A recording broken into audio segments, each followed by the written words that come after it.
বিশেষকৈ ছাত্ৰ সন্থাৰ সামাজিক ৰাজনৈতিক প্ৰেক্ষাপটত ছাত্ৰ সন্থাৰ ভূমিকা কেনেকুৱা হ'ব আৰু ছাত্ৰ সন্থাত বৰ্তমান নেতৃত্ব লৈ থকা যিসকল ব্যক্তি আছে তেখেতসকলৰ কেনেকুৱা ধৰণৰ ভূমিকা হ'ব সেই সম্পৰ্কত ৰাইজে অৱগত হ'ব। গতিকে ৰাইজে কিছু ধৈৰ্য ধৰিব লাগিব। গতিকে বেছি ভাবোঁ যে এতিয়া যিকোনো ধৰণৰ কথা আলোচনা কৰাটো উচিত নহয়, বেছি প্ৰি মেচিয়ৰ কথা হ'ব। বিষয় এটা উত্থাপন হৈছে সমুদ্ৰৰ ভক্তক আপোনালোক দুজনে সভাপতি সম্পৰ্কে গুৰুত্ব নিদিয়াকৈ হৈ হাল্লা চলি আছে, কিমান দূৰ সত্য আচলতে?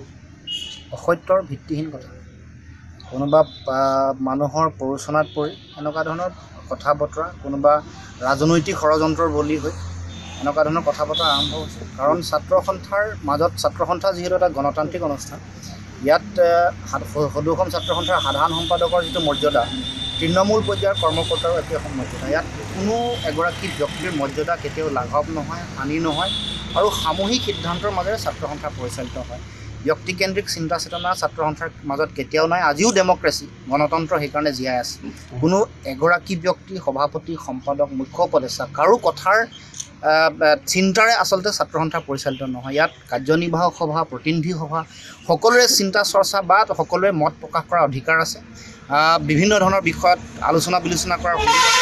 গতিকে এনেকুৱা ধৰণৰ কথাবোৰ কল্পনাপ্ৰসূত, এইবোৰ ভিত্তিহীন আৰু ছাত্ৰ সন্থাক জনমানসত সেৱা প্ৰতিপন্ন কৰিবৰ কাৰণে কোনো দুষ্ট প্ৰকৃতিৰ মানুহৰ প্ৰৰোচনাত পৰি এনেকুৱা ধৰণৰ কথা বতৰা অৱতৰণা হৈছে। যিটো উত্থানৰ আচলতে সংকিত হৈছে নেকি?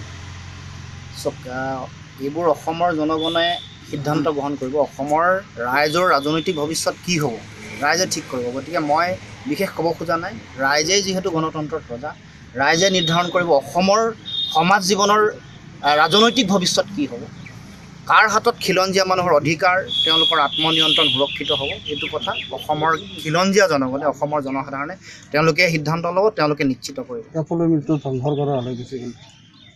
এই গোটেই কথাবোৰ চৰকাৰৰ চূড়ান্ত ব্যৰ্থতা, বিগত সময়ছোৱাৰ চৰকাৰ আৰু তাৰ এতিয়া চলি থকা চৰকাৰে কোনো ধৰণৰ ব্যৱস্থা গ্ৰহণ নকৰাৰ কাৰণে চৰকাৰী তেওঁলোকৰ অদক্ষতা, তেওঁলোকৰ অৱহেলা, তেওঁলোকৰ পৰিকল্পনাহীনতাৰ কাৰণে এপ'ল' মিলৰ এই অৱস্থা হৈছে।